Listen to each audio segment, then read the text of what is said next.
Today on episode number 570 of the School of Podcasting, holy cow, do we have a show. We've got big news from Apple about their podcast app. We've got a Because of My Podcast story. I'm going to share a story about an overnight success story that you will not believe. We're also going to talk about the importance of listening when you're interviewing people. And I've got some homework that I want you to do. Hit it, ladies. The School of Podcasting with Dave Jackson. Podcasting since 2005. I am your very own personal podcast coach, Dave Jackson. Thanking you so much for tuning in. If you're new to the show, this is what we're going to do. I'm going to help you massage your message. I'm going to help you tackle that technology, face your fears, flatten that learning curve, and not just get you podcasting, but get you podcasting right. And I'm going to say another one here. Get you podcasting in an ethical manner. Yeah, so people will look up to you because you got there the right way. Our website is schoolofpodcasting.com. Use the coupon code LISTENER when you sign up, and that will save you on either your first month or your first purchase. And we're just going to jump to the big story. But here's the thing. Everything I'm going to talk about right now, you don't have to worry about it. And that's weird, but we got to talk about it, but there's nothing to worry about. So here it is. In the future, Apple announced that their podcast app is going to have this whole new redo kind of upgrade kind of thing coming on. Really great stuff. And the features it's going to include is that there's two different levels. There's the podcast. There are things that you put into your show that, like the name of your show, that is a podcast level tag, shall we call it. And then there are things that you do for your episode. So you have the name of your show, School of Podcasting, and then you have your episode title, which is what podcasters can learn from Kevin Hart. And so on the podcast level, they're adding things for seasons.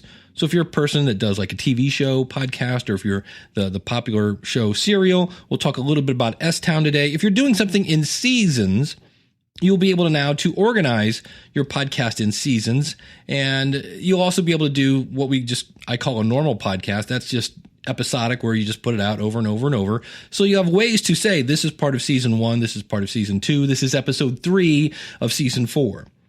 Then on the things that you can add to your title will be your title of your episode number, if there is a season number, a summary, which I thought we kind of had now, but okay.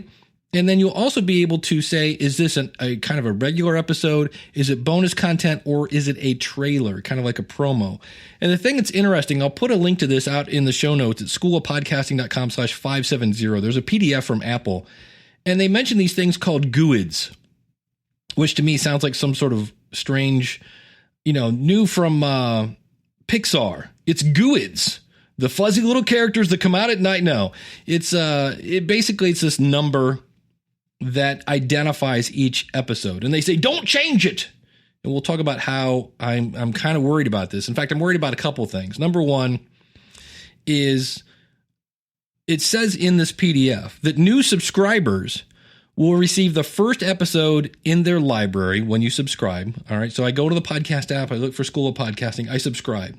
You're going to receive either the first episode, which is what you get now, or the current season if using seasons. So if I had 2 seasons and season 2 had 4 episodes, that means you would get 4 episodes downloaded to your library, ? And this is the problem right now. It's really early in the game, and we don't know what will receive means at this point. I mean, does it mean it's going to automatically download the entire season? Again, we don't know. If it does, I can see people abusing this to get more downloads. Even if you're like, I'm a typical episodic kind of podcast, I'm going to say I'm a season. That when people subscribe, they'll get my entire season. I'm still on season 1. This is episode number 570 of season 1 of the School of Podcasting. And that way you'll download all 570 episodes.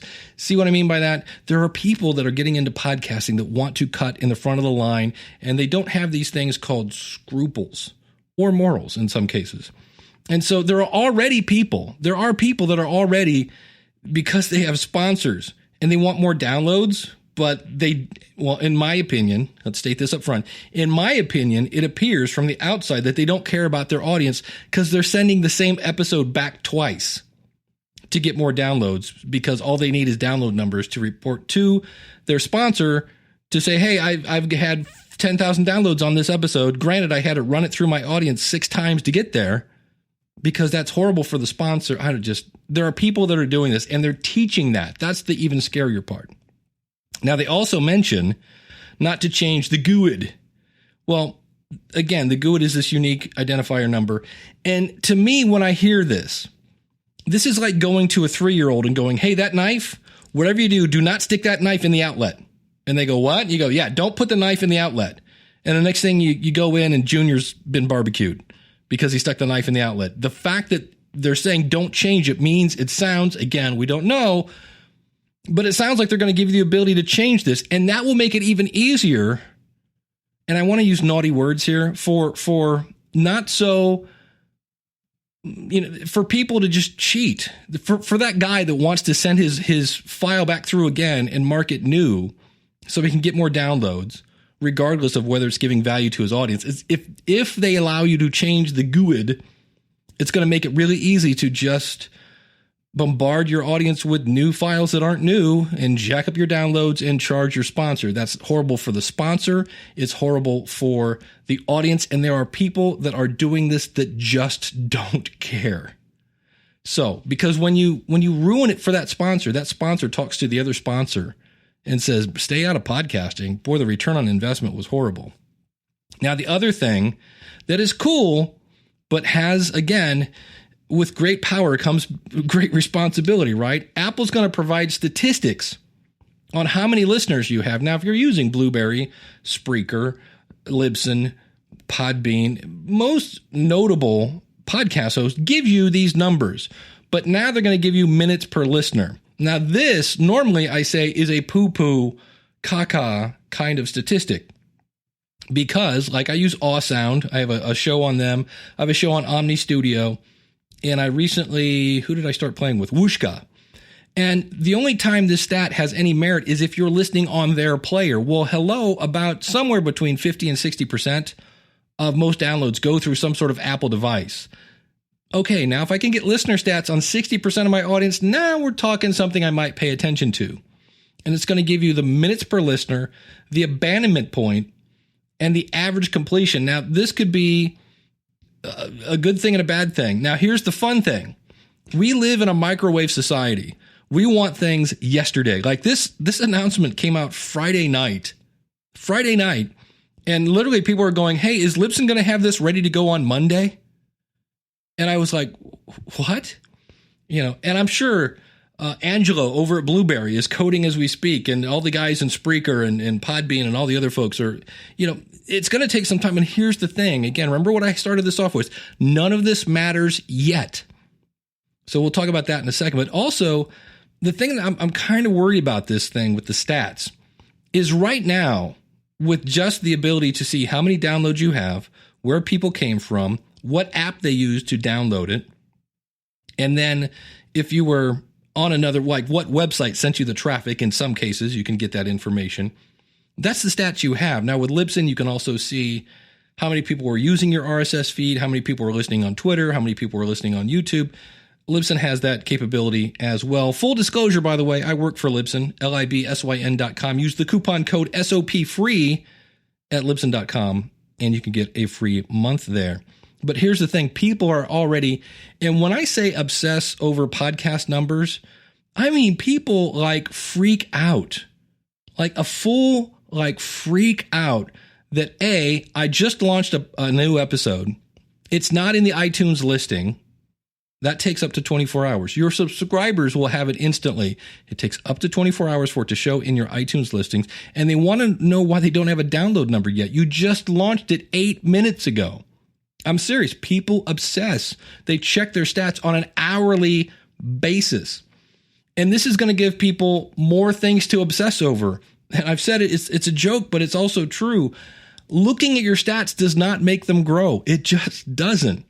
So I'm worried that more people are going to get even more addicted to their stats. It's going to be interesting to see. The other thing is they're putting this information in The website is podcastconnect.apple.com. That is also where you can do a lot of damage. I've been telling people for months, go into this website very cautiously. Go in if you need to refresh your feed, and only refresh your feed while we're talking about that if your show has not shown up in iTunes within 24 hours.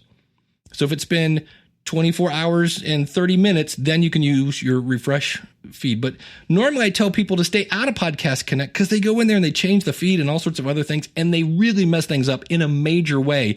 And now we're going to be sending people to that portal. That has me very worried. And also, I'm not sure the podcast community is ready for the shock when you find out that only 48% of your audience is listening to the entire episode. This is not a new stat. You can get this in Stitcher. And I remember looking at it going, what do you mean 64% only listen to the end? What do you mean that only 42%? It's spooky.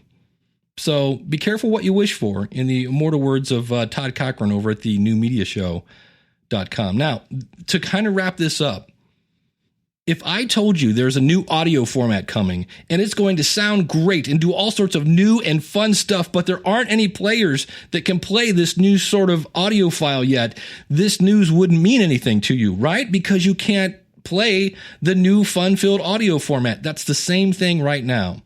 You cannot experience any of this new stuff until the players are available. In this case, the player means the new features won't come into play until iOS 11 is available. That's going to have an upgrade to the podcast app. So yes, it's exciting, but the time to celebrate and figure out how to do these new tags and to get them into your RSS feed is going to be something we worry about later. And by the time it rolls out, I can't guarantee this, but I would be very surprised unless they roll it out next week. Right now, I'm sure every podcast media host is working on getting these new codes into their system. So I'm sure Libsyn, Blueberry, Spreaker, anybody worth anything. And that's going to be the interesting thing. It's going to show you are the people that you're using for a media host. If they don't update on this, then holy cow, you need a new media host. I just know that patience is not always a characteristic of some podcasters, hence the people checking their stats once an hour. But for now, know that things are going to get better. And they talked about the statistics. And this is the time frame they said, launching later this year. That's all we have right now, launching later this year. So things are going to get cool in the future. It's exciting to see that Apple has kind of re-embraced podcasting. It's exciting that we're going to get more insights into our listeners. And that's what's coming. But right now, do not go, like with Libsyn, you can put extra tags in your feed. And you don't want to hand code this stuff in. Don't do that. Just wait till we get it into the system, because again, if you put this stuff in now, unless you're a developer with a beta version of iOS 11, you're not going to be able to see any of this stuff. So it's cool. It's kind of like a trailer coming soon to a iPhone near you podcast app. But for now, just chill out. All right. So that's the cool news that's coming down the pipe. Now, normally I start off shows with a because of my podcast story, but because of the Apple news, I wanted to lead with that. But we have a cool story here from Jeff Perry. And Jeff is kind of, I call him, I said, Jeff, can I now call you Jeff the Pivot Perry? Because Jeff starts shows and then changes them and then changes them. And he kind of mentions this here in his because of my podcast story. So with that, I will hand it over to Jeff. Hey, Dave, this is Jeff Perry here doing a quick audio blurb for you for Because of My Podcast. Because of my podcast, I'm now able to be an editor for Emerald City Productions. And in no way, shape, or form would I be able to do this without my podcast. To give some backstory on myself, I have been podcasting off and on for several years now. And one issue that I have is consistency.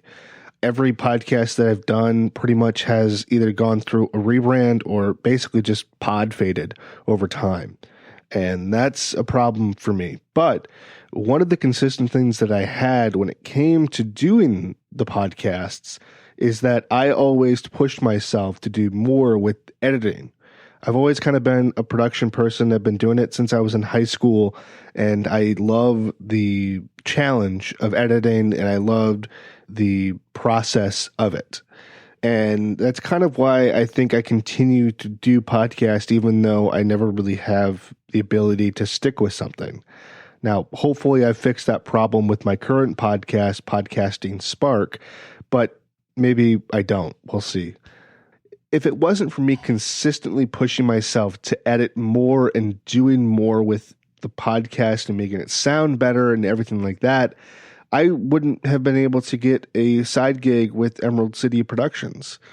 I sent the guys over at Emerald City Productions some files that I had done with my podcast, some solo shows, some interview shows, and my narrative stuff. A very eclectic type of podcast that I can work with and I'm familiar with. And talked to Danny Osmond, who's the co-founder there, and he really was impressed with what I had to do. He said it was very professional work and really enjoyed it and was happy to bring me aboard and have me do some editing for him.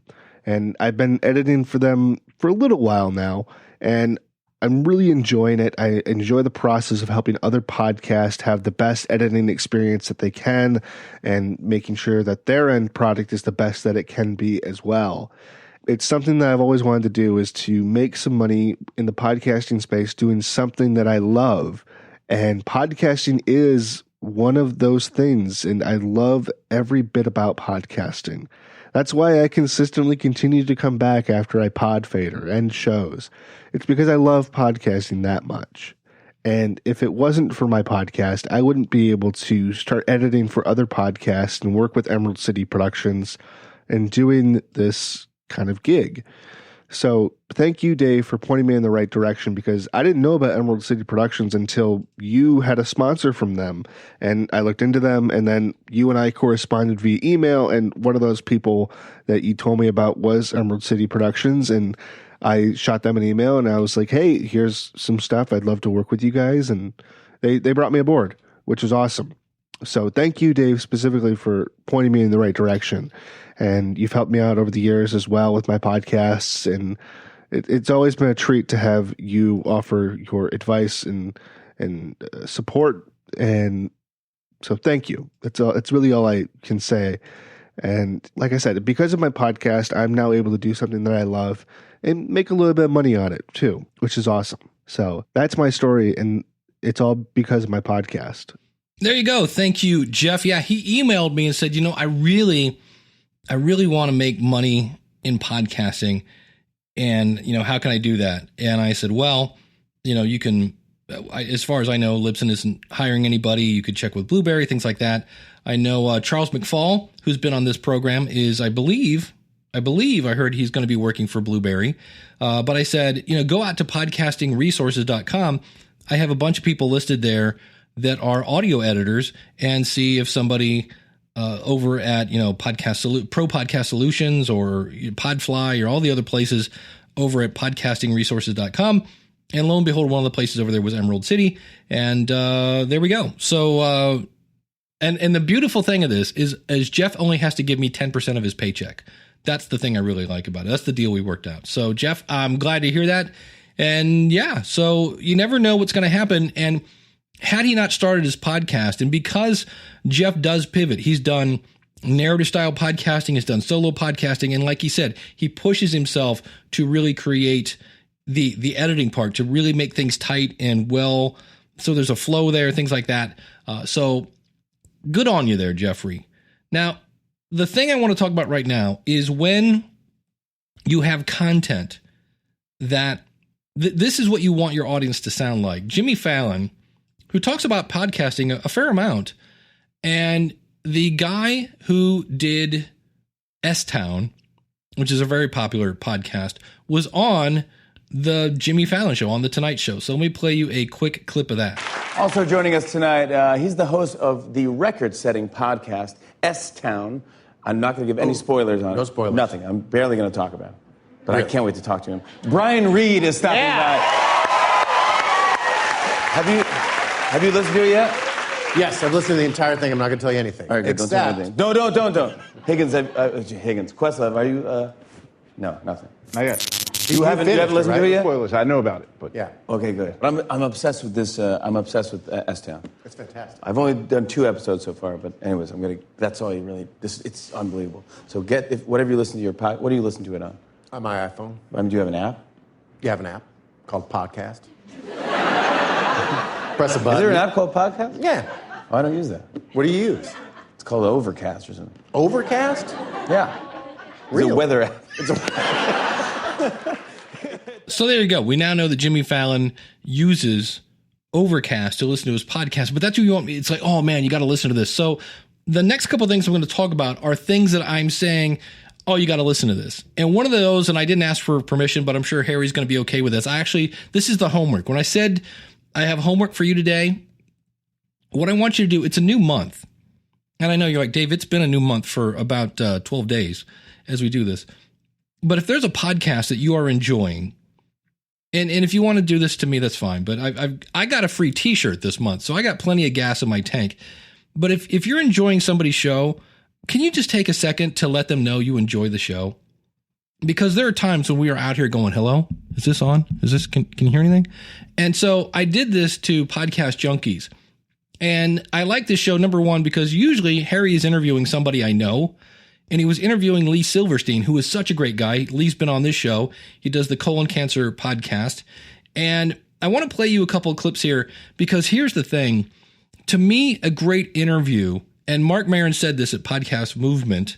He said, somebody asked him, like, what's the key to a great interview? And he said, that's easy. One word, listening.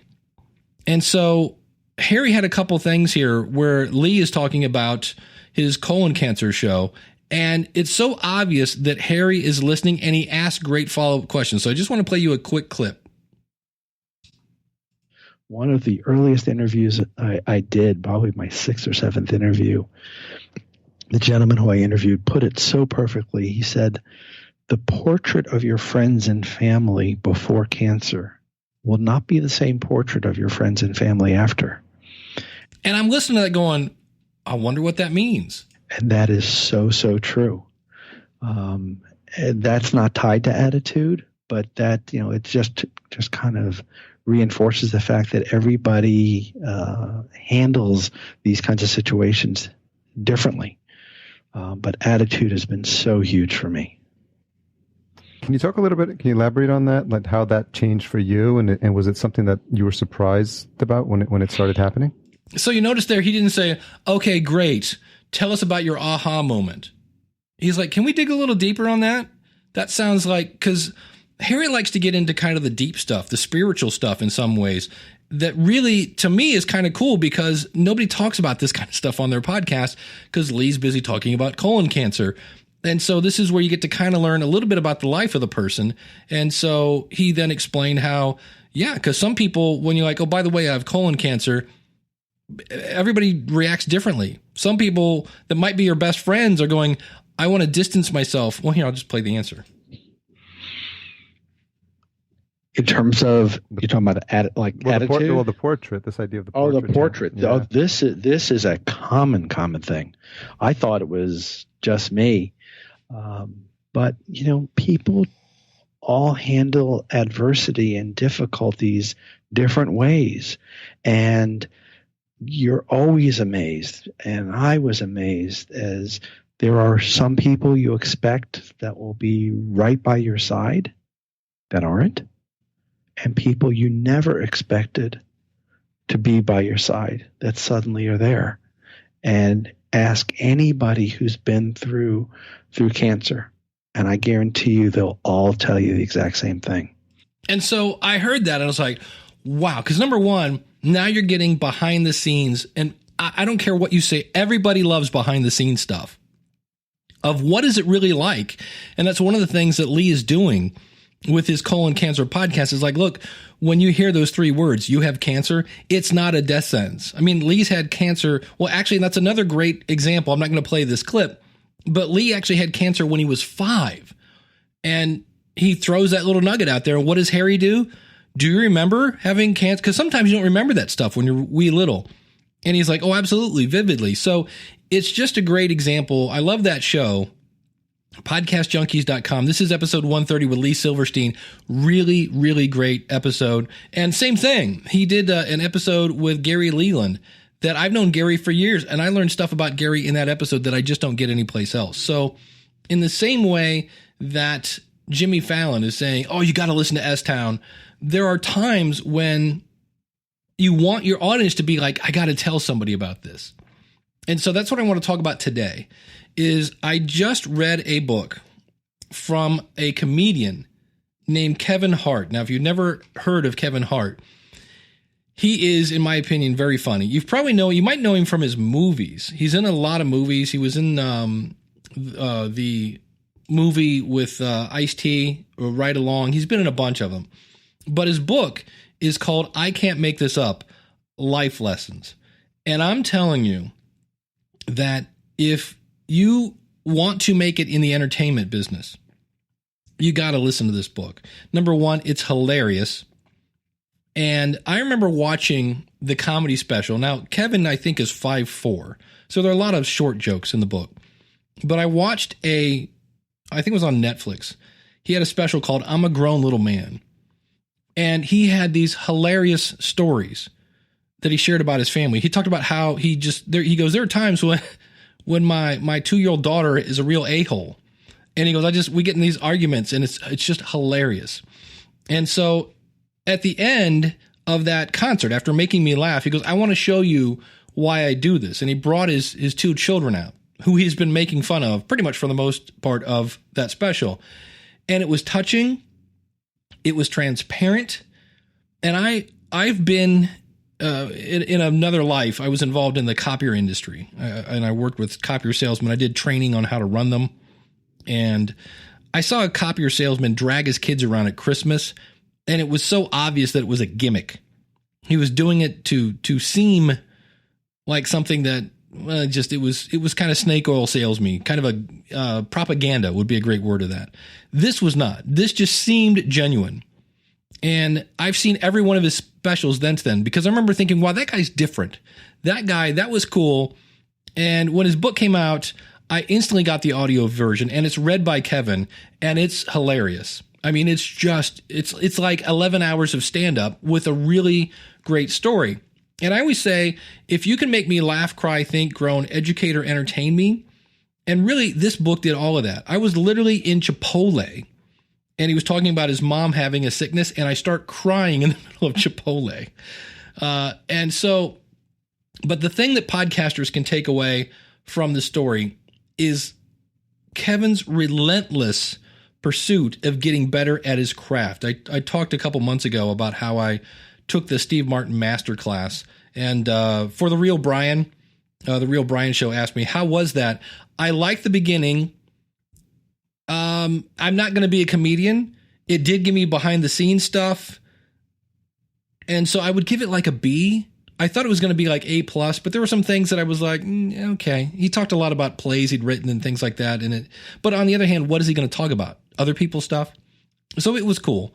But he talks a lot about getting in his craft. And in that Steve Martin thing, he said, so many people are talking about, how can I get a manager? How can I get an agent? And with podcasters, we're kind of going, how can I get a sponsor? How can I get on a network? When the question we should be asking is, how do I get good? And Kevin said, basically, look, the only way you're going to get better, it's stand up. And he got a mentor. That was the other thing he did. He found a mentor to kind of show him around the ropes. And they said, the only way you're going to get better on this is stage time. And the only way you're going to get better at podcasting is to do it. You can read all the books you want. You can watch all the YouTube stuff until you press record and then let someone not named mom listen to this. You're not going to get any better at this. And so you also see in this book, he had a lot of hard times.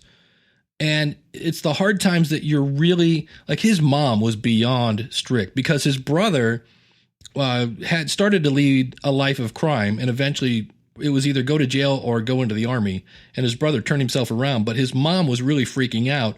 And so she was really super strict on Kevin because she didn't want another child maybe going down the wrong path. Now, the other thing is Kevin's father is 100% absolutely crazy.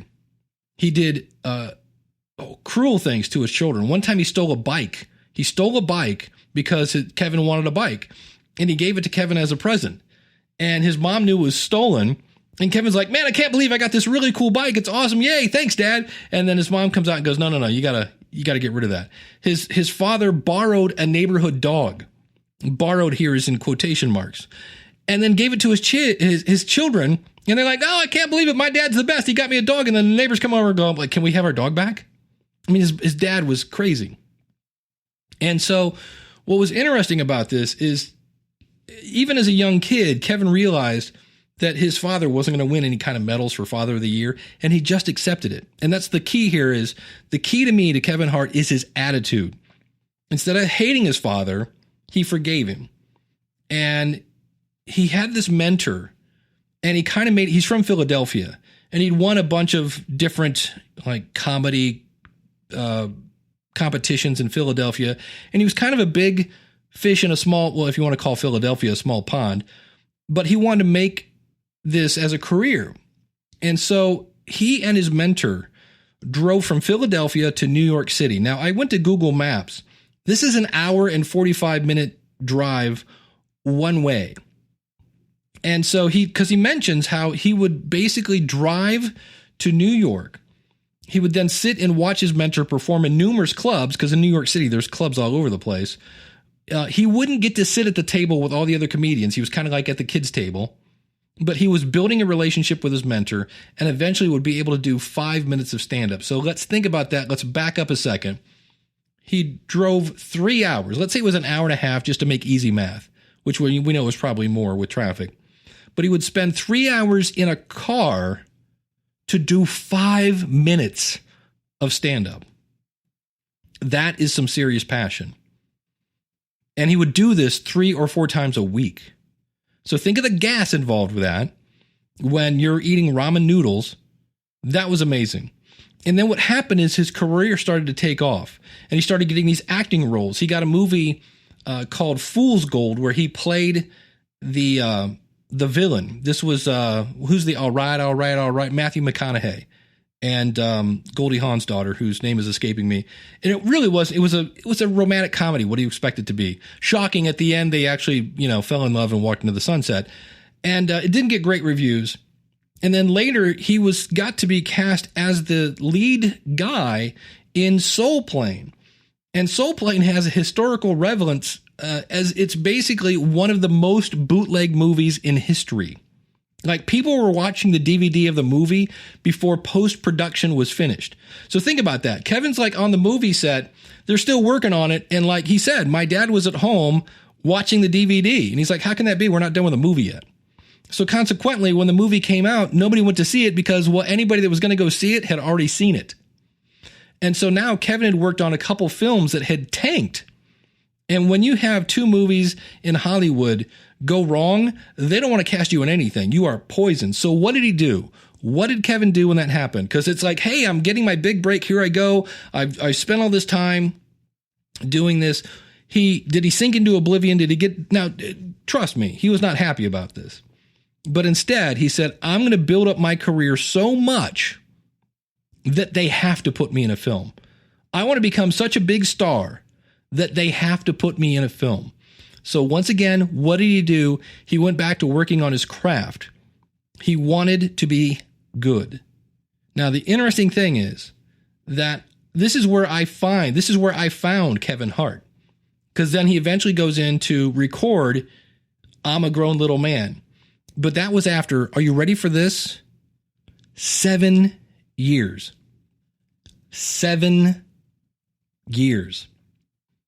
And this is where I pointed this out, where comedy, being a comedian and being a podcaster have this similar trait, and that is there is no practice in comedy. You can tell a couple friends a joke and see if they laugh, but it doesn't matter. You don't know if your podcast is any good if it's sitting on your hard drive. You will not know. You can study books. You can watch YouTube videos. You can be a master of your software, and it doesn't matter until you let somebody listen to it.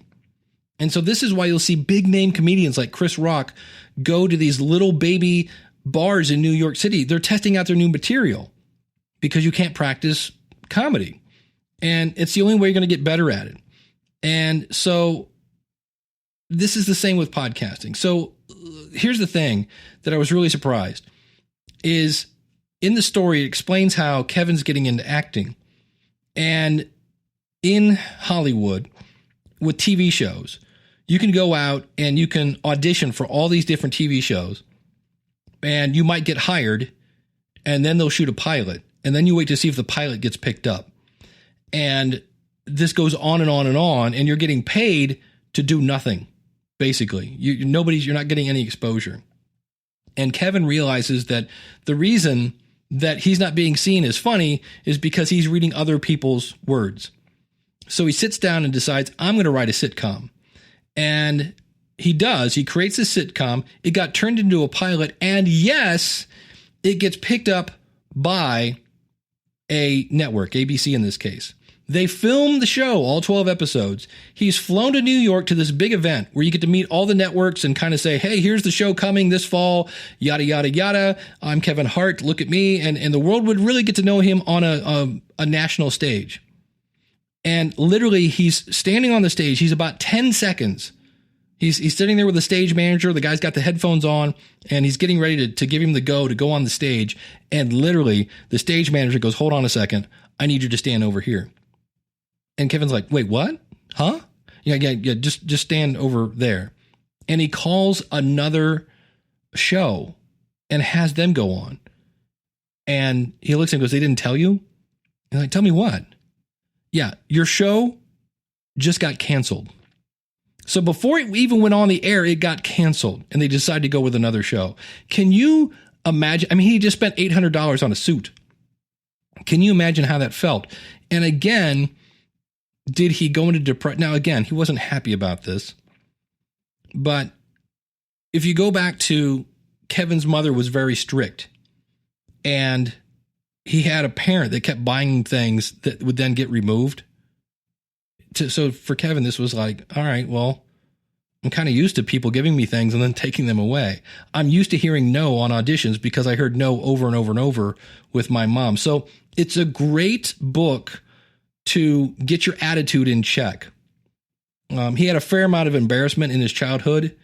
And what Kevin would do, he would just shrug his shoulders and go, okay, and then go back to making his stand-up better.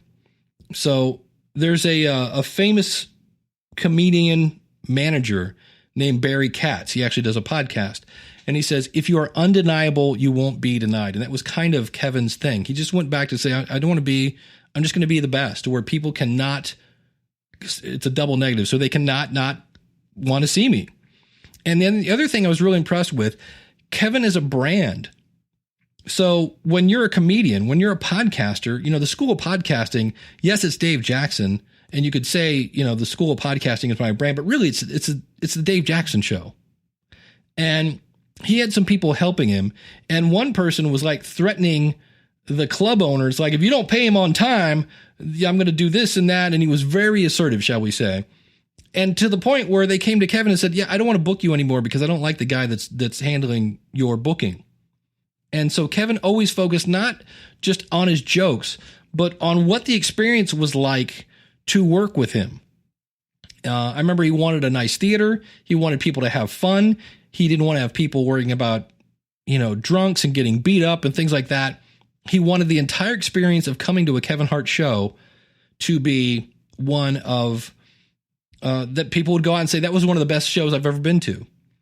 And so with your brand, this could be things like, is it easy to find your podcast on your website? Is it easy to hit play? Is it easy to find a way to subscribe to your show? Do you have directions on your website on how to subscribe to your show? Because that's where the rubber hits the road with subscribers. So he cared about his brand to make sure the entire Kevin Hart show experience was something that you would then tell your friends about. Then the last point I want to make about this is Kevin listened. He had a mother that was beyond strict, and he didn't agree with her rules, but he followed them. And all those no's that he heard from his mother, again, helped prepare him for the movie business and, the TV business, where you go on audition after audition after audition. And what do you hear? No, no, no, no. So there may be things in your life you're like, oh, this stinks. This is horrible. But it may come out later that there are times when, let's find a cliche to pick on. That is the pressure on the coal that turns you into the diamond. You just don't realize it at the time. And so his jokes in the beginning, again, were funny, but any comic could have told those jokes. He actually had a thing where he had a name. He was going to go out and I don't know if this is explicit or not. Anyway, his name was Little Kev. It rhymes with mustard with a lot of bass in it. I think he got that. That was his name, Little Kev. And his mentor said, "Do you know of any comedian, the greats, that had a stage name?" So he said, "Go out and be yourself." And so again, his mentor's like, "Look, your father's crazy. You have a relationship that's nuts. You know, why aren't you talking about your life is just funny?" And where some comedians have a set thing on, no, this, I'm going to be this. And I've seen podcasters do this. I'm going to do a daily show. I'm going to do a daily show. It's going to be this and that. And their audience is going, I can't take that much content. And they don't listen because I set out to do a daily show. You got to listen to your audience. And so he listened to his mentor. And like I said, his name was a brand. He actually, this is another one I thought was interesting. You have to realize sometimes that maybe you're not as good as you think you are. And so he was offered to play this large comedy event in Canada that is actually a launching pad for many comedians. And his manager told him, you know, Kevin, you're doing great, but you're not ready for this one yet. And he could have really thrown a fit and said, I'm playing this anyway. But he wasn't happy, but he listened. And when he was invited back the next year, because what did he do? He went back to make better content. And so they definitely invited him back because he was playing bigger venues and bigger venues. He was invited back the next year. He was ready. It worked. And that's when things really started to take off. And he'd also learned, he actually, his specials, he owns those because he had seen by networking with people were just getting robbed left and right. So he learned to produce his own shows. In fact, I think he said he was down to $30 to his name to produce that special, I'm a Grown Little Man. But that then got sold to, I think, Comedy Central for $50,000, something like that. And that then led to more movie roles. And now he's, about every time you turn around, he's like a drugstore in America. You see one about every 3 blocks. Well, now you see a Kevin Hart movie about every 3 months. So if you're in entertainment, I highly recommend it. Again, the book is called I Can't Make This Up, Life Lessons. It is 11 hours and 14 minutes. You can get it for free if you want to listen to, and I would recommend listening to the book because he does a lot of things where he goes off script. It's not safe for work, by the way, but man, is it funny. There are parts of it that are just like really funny. And you can get it by going to schoolofpodcasting.com/audible trial. And that will give you, if you don't have an Audible account, you can get it for free. If you do have an Audible account, well, then you can just buy it with one of your credits. And also, if you've ever thought of using Audible as kind of if we put air quotes here, sponsor, because that's my affiliate link. If I didn't tell you that, that is my affiliate link. You can do that by going to schoolofpodcasting.com/audible. And if somebody signs up and gets a book, you earn $15. So if you plan on getting this book and you're new to Audible, please, schoolofpodcasting.com/audible trial. But the reason I'm talking about this is, again, I really think if you read this book, it will help shape your attitude. For me, this was all about his attitude is just amazing. And to me, your attitude is one of the key pillars of your podcast success. Your attitude, your health, and the support of your family and friends. Those are the 3 things that if you don't have those, I've talked about that in a previous episode. If you don't have those 3 things, your podcast has got a really, really tough road. So I love this book. I wanted to talk about it. We heard Jimmy Fallon talk about something on that. Try to make content that gets people that goes, oh, you got to listen to this. So I'm going to wrap things up. If you'd like to start a podcast, it's funny. I was teaching in Ohio. I did a presentation at Kent State University on their kind of South campus, not the Kent State University. I mean, it's the Kent State University, but it's not the campus with the For Dead in Ohio place. And it was interesting. It was to a bunch of small business owners.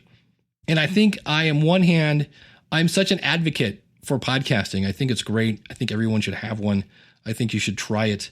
But at the same time, because I'm honest about it, and I tell you that it takes 4 hours to do a 1-hour podcast, and the fact that when you first start, nobody's going to be listening, I am also the worst advocate for podcasting because I tell people the truth. And it was fun watching people, this is cool. And I get to the slide, I'm like, 4-1 is my general ratio for starting a podcast. And they all went, maybe not. But I do have ways, I show you things in the School of Podcasting, ways you can kind of streamline things so you can actually start a podcast and keep your sanity, which is great. And I've got tools in there that will help you shape your content so that it is good. And then you've got me. I bring my 12 years of experience, and you can say, hey, Dave, can you listen to a little bit of my show here and give me some feedback? And I would be glad to do that for anyone, asterisk, by the way, for the School of Podcasting. So thanks so much for tuning in. Next week, I will be talking about improv. Yeah, improv. I actually had an author of a book about improving and how you can use that you might want to study a little bit about improv because it might help your podcast. And I like that topic because it's not microphones, it's not technology, it's about content, and it's kind of outside the box. Originally, I was like, do I want to talk about this? I did this interview, and I think you'll like it. Come back next week. And also, I want to mention that for episode number 572, this is an episode. I need your response by June 23rd. That is a Friday, because on June 26th, I'm doing the episode. And what it is I'm looking for how many strikes do you give a podcast before you either unsubscribe or you choose not to subscribe. In other words, what does it take for you to go, I don't think so? Is it one strike? Maybe you give them one listen and go, nope, not going back to that. Is it 2? Is it 3? Is it 5? I would love your insights in that, because we all want subscribers. We all want listeners. And I'm just trying to figure out, like, how lenient are they? How strict are they? How fickle are they? How finicky are they? Or do they give people a lot of leeway?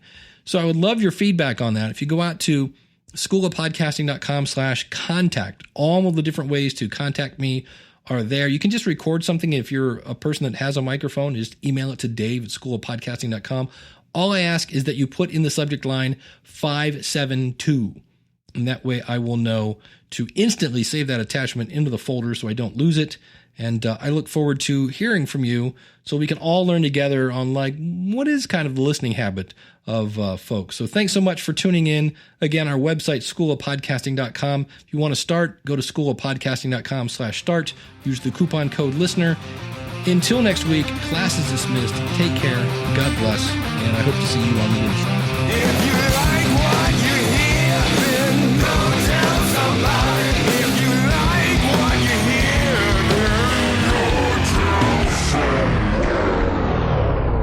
somebody. So he then figures, and this is the one that got me.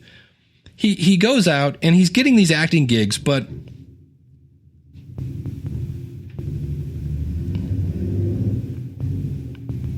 and it's motorcycle time. Vroom, vroom. Boys and their toys.